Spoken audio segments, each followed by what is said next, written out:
Oliver Ekman-Larsson, Florida Panthers, $2.25 million. He was just bought out by the Vancouver Canucks about a week ago. And by the way, this is brought to you by Sports Interaction. Get into the action with Sports Interaction. SportsInteraction.com/SDPN. 19 plus. Please play responsibly. So here's the deal. Oliver Ekman-Larsson is what you call a reclamation project. This was once a guy that we regularly spoke of as one of the most underrated players in the league, one of the best defensemen in the league, and signed a gigantic contract with the John Chayka Arizona Coyotes. And I think that's important. It's important to know which era it was. The Jim Benning Vancouver Canucks made an enormous trade to get him. And who could have known that this would have been bad, except for everybody? Heist of the century. He will make 2.2. Sorry, he will make basically. Sorry? You had it. I did have it? Yeah, 2.25. He's going to make $2.216 million with the Vancouver Canucks until 2030, 2031. Oh. But his 2.25 with Florida seems like a really great opportunity for a team coming off a hot streak. They got to be a popular destination. Do you like this deal? Not for OEL, but for the Florida Panthers, guys. I do like it for the Florida Panthers, and I'll tell you why. Because a lot of people are going to be like, OEL's cooked. I think he was cooked at 8.25 or whatever it was he was making. Mm-hmm. It was over 8. Mm-hmm. Yeah, it's just we talked about it with Blake Wheeler. We haven't really had the chance to talk about it with Matt Duchene, OEL, but those are all players in similar situations with similar cap hits where they just weren't worth that money. Were they effective NHL players? Blake Wheeler is, certainly. Yeah. Matt Duchene is, certainly. And then there's the question with OEL.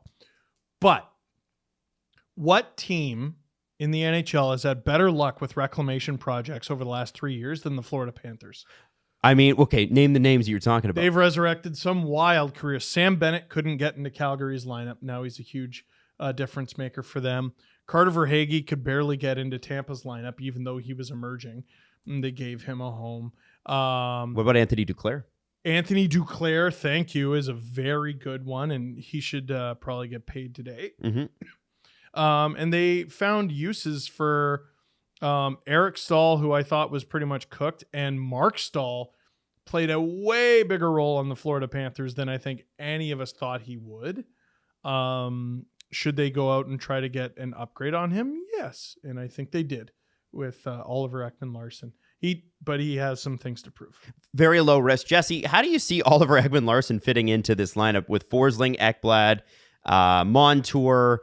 There's some good depth here, but clearly they need a little more. Yeah, their left side's looking a little weak because Ekblad and Montour will be on the right side there. So Ekman-Larsson fits in perfectly there. And for him, it's the perfect situation to get your career back on track because he doesn't have, there's no pressure on him to do anything. He can play in the middle of that core there of the defensive pairings. Like if he's on the second pair there, maybe they have somebody else playing a top on the left side. It's perfect. And there's no pressure because everyone else there, we saw during that Stanley Cup final run, there's so many guys there that'll take the brunt of the action away from OEL, and he can just sit back and let the Kachucks, the Bennetts, Montour do all the heavy lifting. And the same way Aaron Ekblad kinds of plays like a more reserved game, now OEL can do that on the other side, on the left side, and just sit back and kind of get his game back together.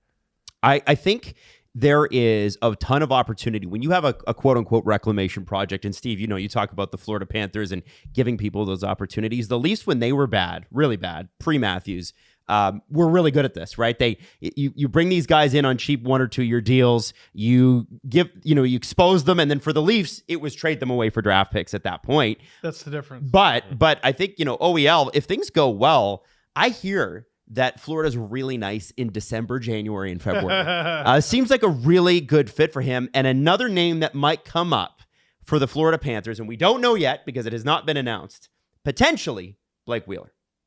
Yes. He has a home in Florida, and Paul Maurice made him his captain. I've seen a lot of people say, Paul Maurice left because of the toxicity of the locker room and this and that. Do you remember ever reading that? No, I remember hearing it. I think you heard it because people assumed it. Okay. Because of the rumors and some proven about that locker room. But I don't remember ever reading that as confirmed. Okay. Okay.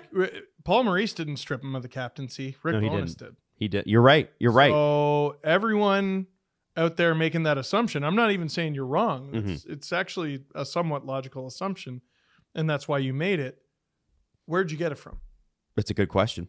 That's a really good question. So we'll see what happens going forward. Oliver Ekman-Larsson is now a Florida Panther, shoring up that left side. We'll see what he can do, and maybe next year we're talking about him making a big long-term deal again. You know, the rumors of him never playing and can just be thrown on LTIR Vancouver, those seem unfounded. Yes, yeah, there was a lot of criticism to the Canucks regime about, hey, just put him on LTIR and he'll never play again. That seems like it was very unfounded. You can't just do that. No. Well, the player needs to be in on it. I mean, if it's a Lou Lamoriello team, you can. But the Panthers and the Canucks are not. Concrete shoes, buddy. Exactly. All right, we'll keep it going.